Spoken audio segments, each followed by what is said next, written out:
gabi po, Luzon, Visayas at Mindanao.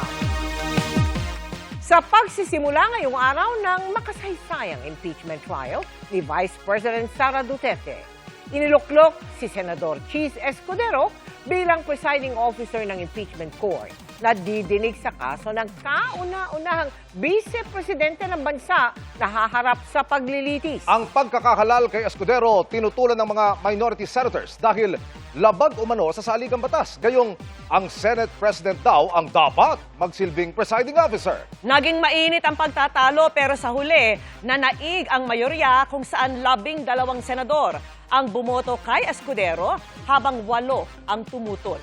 At nakatutok live si Sandra Aguinaldo. Sandra! Mel, Emil, Vicky, ito nga unang 11 minuto pa lamang po ng impeachment trial ay naging mainit na po ang pagtatalo. Pero hindi po yan tungkol doon sa ebidensya laban kay Vice President Sara Duterte, kung hindi tungkol sa issue ng paghahalal ng presiding officer ng impeachment court.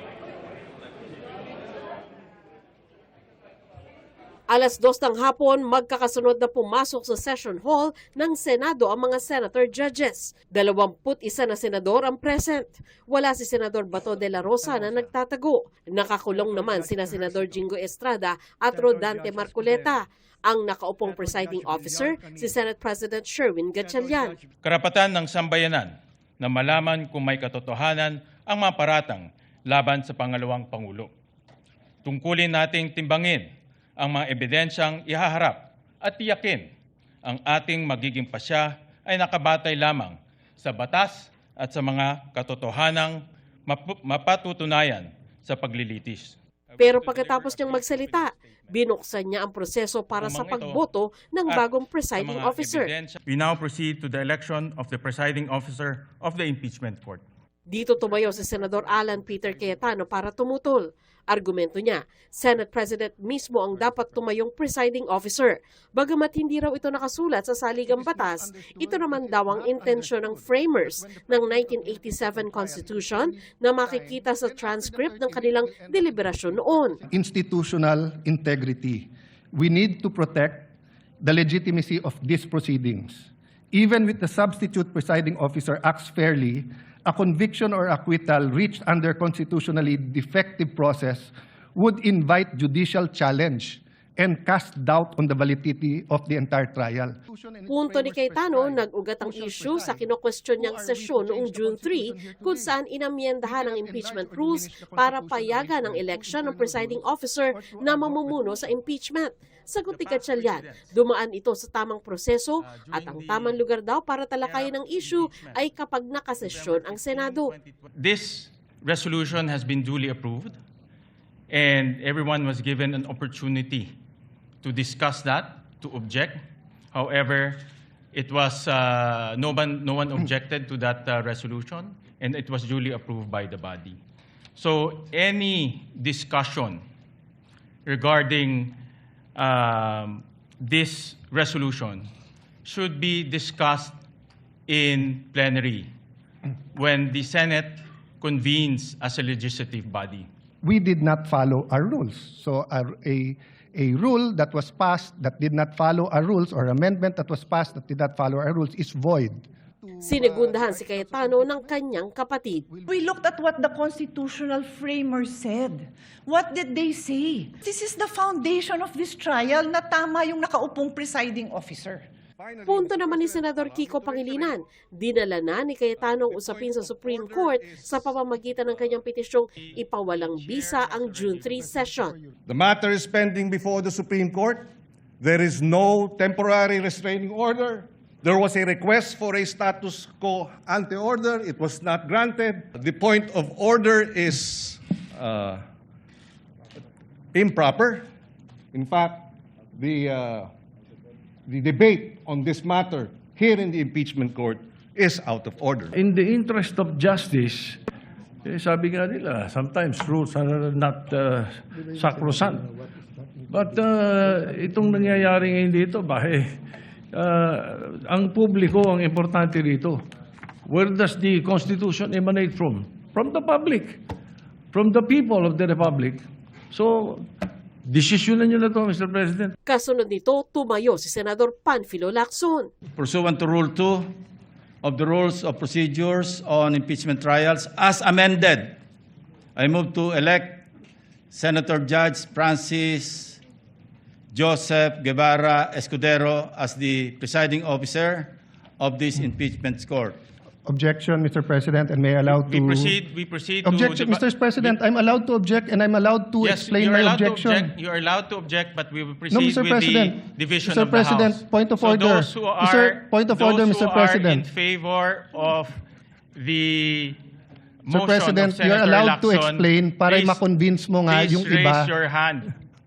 We will vote by raising of hands. So those who are in favor of the motion of Senator Lacson electing Senator Chis Escudero as the presiding officer, please raise your hand. Ang bilang, 12 senador ang bumoto kay Escudero, 8 naman ang tumutol dito. Si Escudero hindi bumoto. Sa pagpapaliwanag ng kanyang pagtutol, may patama si Cayetano kay Escudero. If we're going to say we want a fair trial, let's make sure that every aspect of this trial is fair. I have information that the 20 years AMLA records of Senator Escudero and his credit cards and bank accounts were all opened up in the office of the Senate President, where members of the Blue Ribbon Committee was here. Then we're going to ask him to preside. So there's a problem with, this is my explanation. This is my explanation. This is my explanation. To the gentleman This is from factual Taguig. and this is my explanation. So I will stop there. With all I- due respect, your statement's already out of order. It has nothing to do with the topic on hand. No, Mr. And President. the presiding officer will strike off It has the- all to do with this. will strike off It has all to do. the I do not, statements Mr. President, pertaining to Senator Mr. Escudero. President, kaibigan ko si I Senator direct the Escudero. stenographers to I strike don't off doubt these him. statements. He is the victim here. Session Mr. suspended. President, Dahil umiinit na ang usapan, sandaling sinuspinde ang trial. At habang nakasuspend ito, umakyat na sa podium si Escudero sa tabi ni Gatchalian para pamunuan ang impeachment court. Sa kanyang opening statement, binigyan diin ni Escudero ang kahalagahan na maging patas ang paglilitis. Pinaalalahanan din niya ang mga kapwa senator judges na iwasang magsalita tungkol sa trial. This is why the trial must be guided with prudence, tempered by caution, and marked with unquestionable impartiality. We must avoid even the appearance of impropriety and observe the cold neutrality of an impartial judge at all times. May I therefore caution my fellow senator judges, the prosecutors, the respondent, and their respective counsels and witnesses to refrain from making any comments and disclosures to the public pertaining to the merits of this trial as mandated by the impeachment rules itself. Hindi po tayo nandito upang itaguyod ang anumang pampolitikal na adyenda. Hindi tayo narito upang paglingkuran ang kagustuhan ng alinmang panig. Narito tayo upang alamin ang katotohanan at sa pamamagitan nito, mapairal ang hustisyang walang kinikilingan.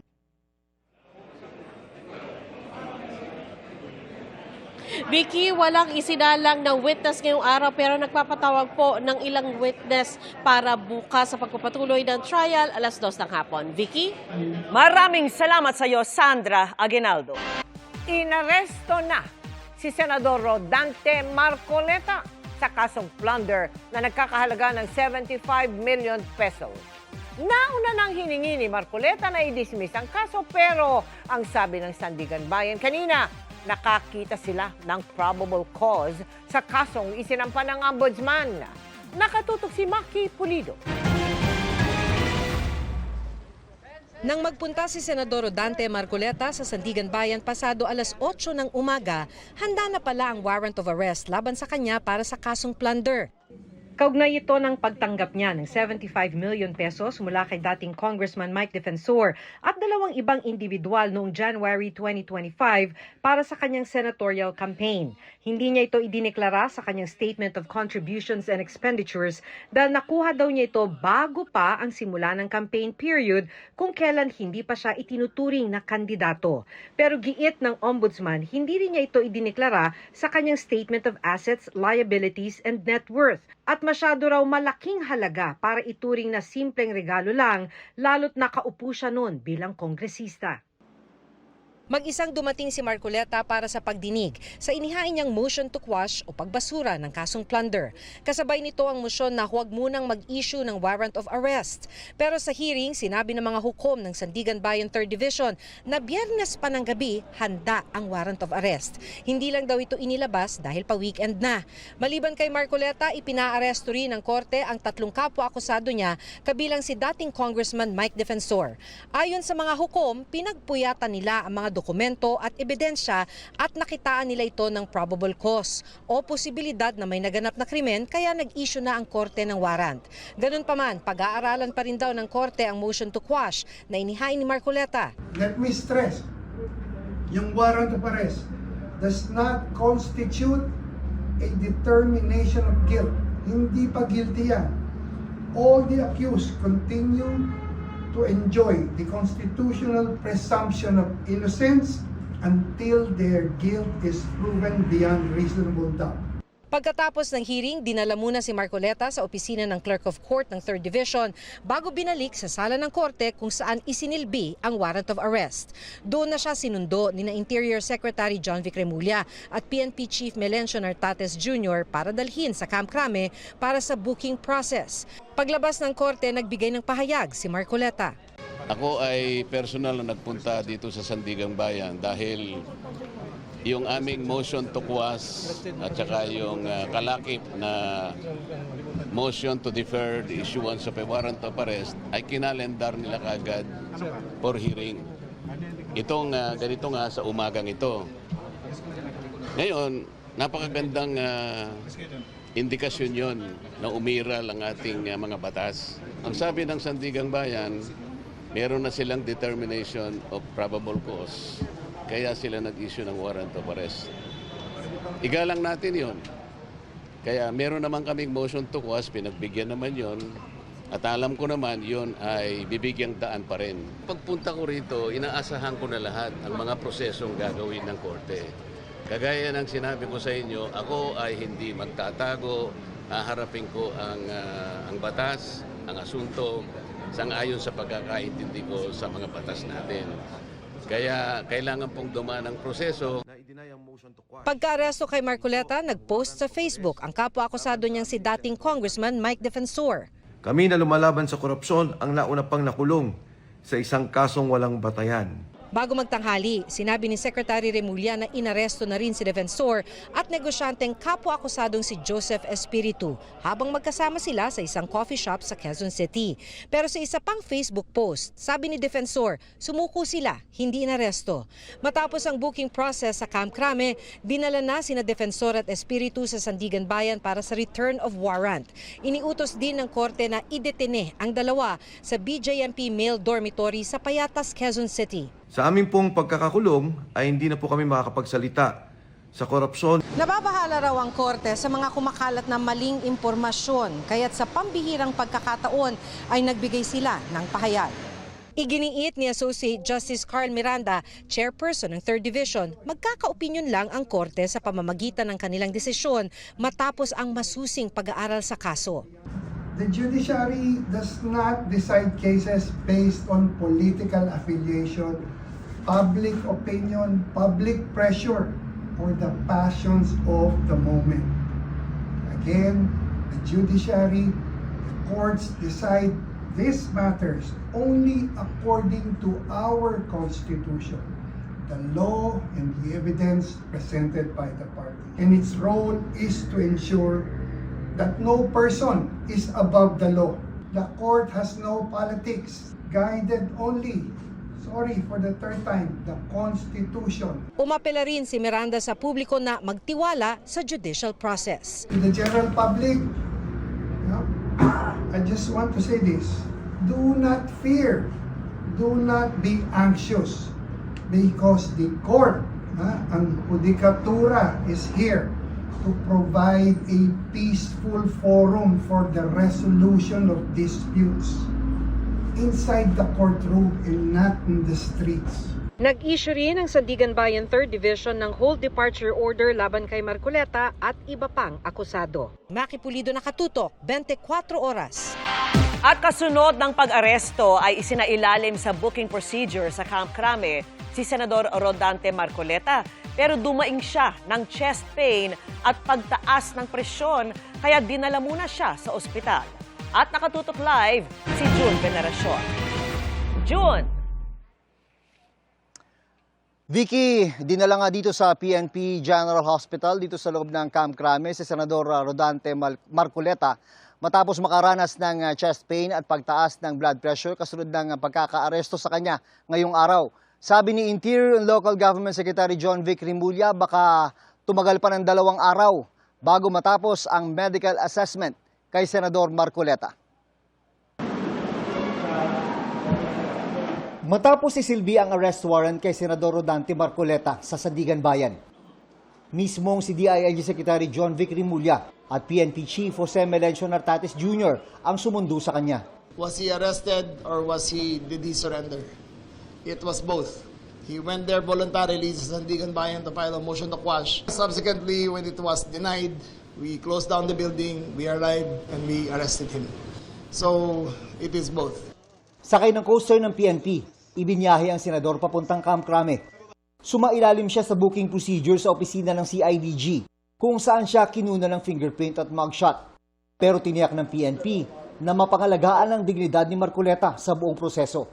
Kung ano man ang kanyang kalagayan sa kanyang buhok ay hindi ho namin wawalangihin. We are here to arrest him and to have him tried but not to humiliate the person. Hindi nagtagal, inilabas ng CIDG si Marcoleta at isinakay sa ambulansya. Dinala naman siya sa PNP General Hospital sa loob din ng Camp Crame. Nagreklamo si Senator Marcoleta ng chest pain and mataas yung BP niya. That's why dinala muna namin sa ospital. Kaya nakataas na ang BP niya, sir? 150 something. Sa edad na 72, kailangan daw ni Marcoleta ng mas masusing medical examination tulad ng ECG. Magsi-73 siya ngayong buwan. Nakasalalay ngayon sa mga doktor ng PNP kung kailan siya pwedeng iharap sa Sandigan Bayan para sa return of warrant. Hindi namin alam kung kailan matatapos yon, but hopefully within the next 2 days tapos na lahat ng kanyang examinations para sa full health na i-report namin sa Sandigan Bayan. Naharap si Marcoleta sa kasong plunder dahil sa pagtanggap at hindi pagdeklara ng donasyon ng 75 million pesos noong 1 taon habang nakaupong kongresista. Naaresto rin ng PNP-CIDG ang 2 pang kapwa-akusado ni Marcoleta na sina dating Congressman Mike Defensor at Joseph Espiritu. Sir, kamusta? Ito, makukulong na. Pagkatapos sumailalim sa booking process sa Camp Crame, dinala rin agad sila sa Sandigan Bayan para sa return of warrant, saka dinala sa BJMP Quezon City Jail male dormitory sa Payatas. May isa pang pinaghahanap, si Aristotel Viray. Mas maganda kung may surrender. They have to surrender. Surrender sila sa nearest police station and or dito sa Camp Crame mismo sa CIDG.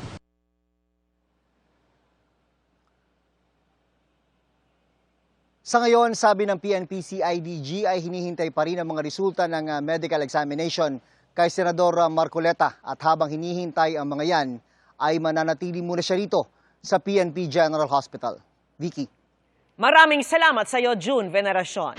Niresolba agad ng Senate Impeachment Court ang kwestiyon sa kung ilang boto ang kailangan para makonvict si Vice President Sara Duterte. 16 pa rin ayon kay Presiding Officer Senator Cheese Escudero kahit pa 21 senador lamang ang nakakalahok sa trial. Nakatutok live si Joseph Moro. Joseph! Emil, pagpapanagot, sabi ng prosekusyon, pagpapatalsik, sabi naman ng depensa, yan ang buod ng mga opening statements na magkabilang panig sa unang araw ng impeachment trial laban kay Vice President Sara Duterte. Paragraph 2 of the Rules of Procedure on Impeachment. Wala si Vice President Sara Duterte sa unang araw ng impeachment trial laban sa kanya at sa halip ang kanya mga 14 na abogado ang humarap sa Senate Impeachment Court na pinapayagan naman ng rules. Sa pagsimula ng pagdinig, naghayag si Senator Judge Cheese Escudero bilang presiding officer sa isyu na ilang linggo nang pinagdedebatihan. Ilang boto ang kailangan para makonvict si Duterte, gayong 3 senador ang hindi makakabahagi sa pagdinig, sina Senador Rodante Marcoleta, Jinggoy Estrada at Bato de la Rosa. Dahil mas mababa ang bilang ng mga present na senador, bababa din ba ang bilang na nakasaad sa saligang batas na 2/3 vote? Sabi ni Escudero, 16 na boto pa rin ang kailangan para sabihing guilty ang bise, gaya ng nakasaad sa saligang batas na 2/3 ng mga miyembro ng Senado. Tinukoy ni Escudero ang mga nakaraang desisyon ng Supreme Court. This is the prevailing law today. Whether we agree with it or not, we must abide by it. However, those who disagree are not without recourse, because this is without prejudice to the right of any party who holds a different view to seek judicial relief. And should the Supreme Court render a different ruling on this question other than what the chair has stated, this court and this representation shall faithfully abide by that ruling of the Supreme Court. Sa opening speech ng prosekusyon, inisa-isa ang basehan ng pagpapa-impeach kay Duterte. Ito ay pagpapanagot sa isang opisyal ng gobyerno na hindi mataas kahit kanino man. Katulad sa unang article na pagdedebatehan ng depensa at prosekusyon ng Article 4 o ang pagbabanta ni Duterte laban sa Pangulo, First Lady at dating House Speaker. None strikes more directly at the heart of constitutional order than this one. Walang PC presidente na may kaibigan na hitman. Ngayon lang, this is not the republic deserved by the Filipino people. Pati na ang paggamit ng mga gawa-gawa lamang ng mga pangalan na tumanggap ng confidential funds tulad ni Mary Grace Piatos. Names that insulted the intelligence of the Filipino people. Mary Grace Piatos. Tanong ng prosekusyon, Kung ang ordinaryong Pilipino ay pinapanagot, bakit hindi ang pinakamakapangyarihan na opisyal ng pamahalaan? Hindi upang usigin ang isang tao, hindi upang maghiganti sa kalaban, hindi upang manalo sa politika, kundi upang sagutin ang isang tanong na napakahalaga sa kinabukasan ng ating republika. May saysay pa ba ang pananagutan sa ating bansa? The prosecution will present exactly what the Constitution requires. Evidence. Hindi chismis. Hindi haka-haka. Hindi propaganda. At lalong hindi SOCMED narrative. sagot dyan ng depensa, maliwanag ang gustong mangyari ng prosekusyon. Gusto lamang nilang tanggalin sa pwesto ang vice-presidente gamit ang isang fishing expedition o paghahanap ng ebidensya na labag sa konstitusyon. Ang malinaw na layunin sa likod ng mga paratang na ito ay ang pagpapatalsik sa isang vice-presidenteng inihalal ng mahigit 32 milyong Pilipino at bunga ng kanilang malayang pagpapasya. The prosecution now comes before this court to remove a vice president chosen by an overwhelming number of the electorate. Nagpatikim din ng depensa ang panig ni Duterte tulad na lamang sa umunoy maling paggamit ng nasa 600 million pesos na pondo ng OVP o Office of the Vice President at DepEd. Aprobado raw ito ng Department of Budget and Management o DBM. Nothing in the notice of disallowance or COA decision states any findings of supposed misuse of confidential funds. Sa huli ang idiniin ng depensa, the burden of proof is on the prosecution. And unless it discharges that burden, the accused need not even offer evidence on her behalf, and she will be entitled to an acquittal. This is the law then. This is the law now. Nakausap ko ang abogado ni Duterte para tanungin kung nasaan ang bise at kung dadalo ito sa mga susunod na pagdinig. She's currently in a planning session with yung mga kasamahan niya sa OVP. Kung sa tingin naman natin na kinakailangan, they will advise her accordingly.